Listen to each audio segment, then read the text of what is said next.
Բոլոր նրանք, որոնք այն թեզի կողմնակիցն են, այն համոզմունքը ունեն, որ հա, մեկը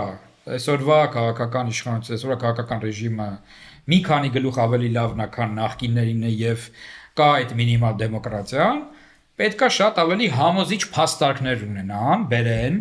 շատ ավելի տեղեկացված լինեն, որովհետեւ նայ, դու կարող ես ասենք այդ ամեն ինչը գիտես բան եւ այլն, բայց օրինակ քո ձեռքի տակ մի շարք փաստեր չկա։ Երբ որ դու մտնում ես բանավեճի մեջ, հա, դիմացինդ արդեն ունի ինչ-որ ինֆորմացիա, թեկուզ եւ ապա տեղեկատվություն։ Բայց ինքը այդ ապա տեղեկատվությամբ քեզ սկսում է հարվածել, դու չունես այն ինֆորմացիան, իրական ինֆորմացիան քո ձեռքի տակ, որ դրան ոնց որ պատասխանես։ Ու ստացվում է, որ ոնց որ չէ, դու իրան չես համոզում, ինքը հակառակ է, ինքը բան անում, ասում է, դա ճիշտ է, էլի ես փաստորեն։ Չկարողացավ ինքը հակափաստարկներ բերել համոզիչ կերպով։